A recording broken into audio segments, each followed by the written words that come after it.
JP Nadda के उत्तराखंड दौरे का संज्ञान लेते हुए दरअसल हरीश रावत ने एक ट्वीट भी कर दिया। बीजेपी के राष्ट्रीय अध्यक्ष के दौरे को लेकर ट्वीट हरीश रावत का, कहा उम्मीद है नड्डा बरती जा रही ढिलाई का संज्ञान लेंगे। कुंभ के आयोजन में बरती जा रही ढिलाई का वो संज्ञान लेंगे। कुंभ को भी प्रयागराज उज्जैन के बराबर धनराशि दी जाएगी। कर्मकार बोर्ड में हुए भ्रष्टाचार का भी संज्ञान लिया जाएगा। जयप्रकाश नड्डा यानी कि बीजेपी अध्यक्ष के उत्तराखंड के दौरे से पहले यह ट्वीट किया है पूर्व मुख्यमंत्री हरीश रावत ने।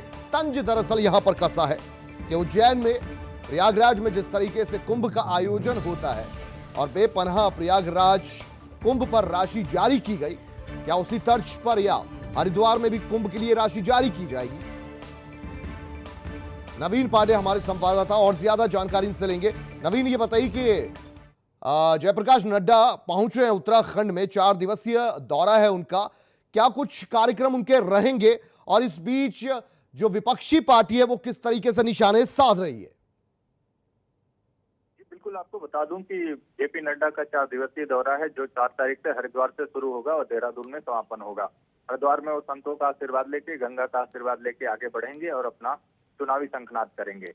इस बीच में वो 5 तारीख को यहाँ पे हरिद्वार माफ कीजिएगा देहरादून पहुंचेंगे। देहरादून में उनके लगातार कार्यक्रम लगे हुए हैं जिसमें मंत्री, मुख्यमंत्री, दायित्वधारी बूथ से लेकर सभी का। सबसे खास बात है कि इसको लेकर जितने भी संयोजक एक बीजेपी ने संयोजक बनाए हैं, सारे कार्यक्रम के अपने अलग अलग संयोजक हैं जो उस पूरे कार्यक्रम को एक एक करके देखेंगे ताकि अव्यवस्थाएं कहीं ना रहे। कोविड का भी दावा किया गया है कि कोविड के मद्देनजर भी इन सारी चीजें व्यवस्थाओं की जाएगी, सारी बैठकें की जाएंगी। यहाँ पे बहुत पूरी तैयारी चल रही है। बीजापुर गेस्ट हाउस में रंग रोगन किया जा रहा है, तैयारियां की जा रही हैं ताकि वहाँ पे ही जेपी नड्डा का प्रवास होगा और मुख्य कार्यक्रम जहाँ पे मुख्यमंत्री मंत्रियों के साथ में बैठक होगी, दायित्वधारियों के साथ में बैठक, इसके अलावा भी और कई जगह बैठक है, लेकिन मुख्य जो कार्यक्रम होना है वहीं पे है। अब सवाल ये है कि इसको लेकर निश्चित तौर पर विपक्ष पूरी तरीके से हमला कर रही है राजनीतिक रूप से। इसी बीच में एक ट्वीट अभी हरीश रावत ने किया है जिसमें हरीश रावत ने सीधे जेपी नड्डा के ऊपर ट्वीट किया है, लेकिन बड़े सधे अंदाज में। देखिए, हरीश रावत राजनीति के बहुत बड़े चाणक्य हैं। वो कब कैसे करना है, कहाँ उनको संयम बरतना है, कहाँ उनको शब्दों का, आप अगर उनके ट्वीट पे ध्यान देंगे तो बड़े सौम्य सरल भाषा में लिखा है, लेकिन उन्होंने पूरी तरीके से एक बात कही है जिसमें वो बीजेपी को घेरने की कोशिश की है, खासतौर पर त्रिवेंद्र सिंह सरकार को घेरने की कोशिश की है। उन्होंने देखिए, उन्होंने एक जिक्र किया है कि हरिद्वार के कुंभ के बराबर, हरिद्वार में जो कुंभ के लिए प्रयागराज और उज्जैन का कुंभ के बराबर धनराशि दी जाए। आपको मैं बता दूं कि 2010 के कुंभ में 400-500 करोड़ से ऊपर की धनराशि मिली थी जो इस बार नहीं मिल रही है।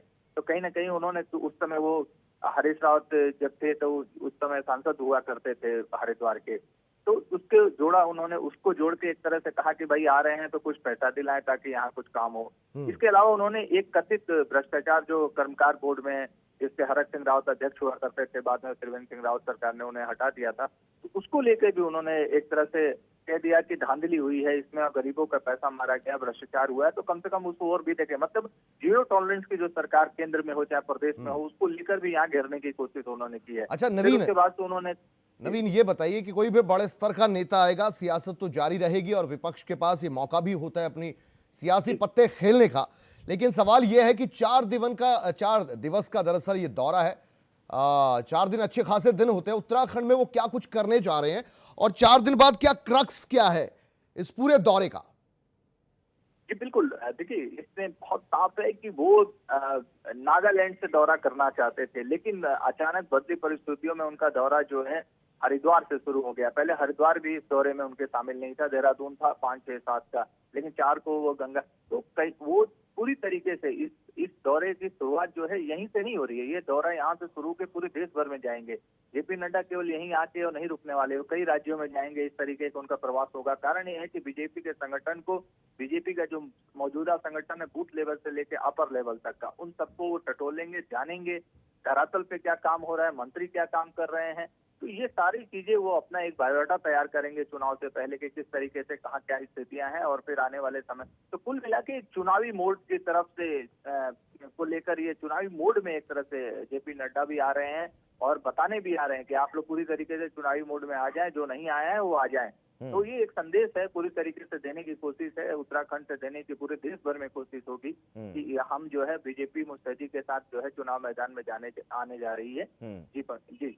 अच्छा, ये भी आपसे जानना चाहेंगे, 4 दिवस का दौरा आपने बताया, लंबा ये दौरा है, और क्रक्स क्या इसका ये भी हो सकता है 4 दिनों में वो अपने संगठन के कार्यकर्ताओं से, पदाधिकारियों से मिलेंगे, अलग अलग जगहों पर जाएंगे, फीडबैक लेंगे, समीक्षा करेंगे, और उस समीक्षा के आधार पर क्या हमें सरकार में कोई फेरबदल देखने को मिल सकता है चुनावों से पहले? जी जी बिल्कुल, बता दूं आपको कि 4 तारीख को तो खैर गंगा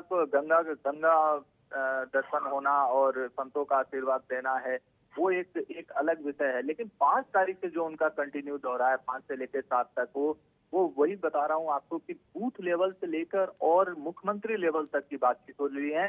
कोर कमेटी की बैठक होनी है। और खास बात, हाँ, मैं यहाँ पे एक और बात जोड़ना चाहूंगा कि यहाँ पे कुछ घंटे की बातचीत उनकी संघ के साथ भी है, जो कि इनका भाजपा का जो सबसे महत्वपूर्ण अंग है, या एक तरह से कहिए रणनीति का ये पूरी तरीके से जो वो करती, तो उनके उनके संघ के कुछ वरिष्ठ लोगों के साथ उनकी बैठक है।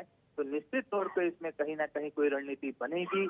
अगर इस परफॉर्मेंस में उनके पैरामीटर में कोई मंत्री या कोई दायित्वधारी या कोई कोई संगठन के लोग अगर नहीं आएंगे, तो चुनाव के पहले बदलाव संभव हो सकता है, इसमें कोई दो राय नहीं है। देखिए, ये तो राष्ट्रीय अध्यक्ष हैं और ये इसी मकसद से आ रहे हैं, वो टटोलने के लिए कि यहाँ की स्थिति क्या है, और वो सारी जानकारियां लेके, और निश्चित तौर पर उसमें अगर उनको सभी सेटिस्फाई कर देते हैं, सभी लोग, अगर मंत्री हो चाहे मुख्यमंत्री हो चाहे कोई भी हो, अगर वो तय कर दे, मतलब उन्हें लगेगा कि हाँ ठीक है, तो शायद वो कुछ ना करें। लेकिन अगर उन्हें कहीं स्थिति ऐसी लगेगी, तो निश्चित तौर पे बदलाव की संभावनाएं देखी जा सकती है। बहुत शुक्रिया नवीन पांडे, इस पूरी जानकारी के लिए आपका।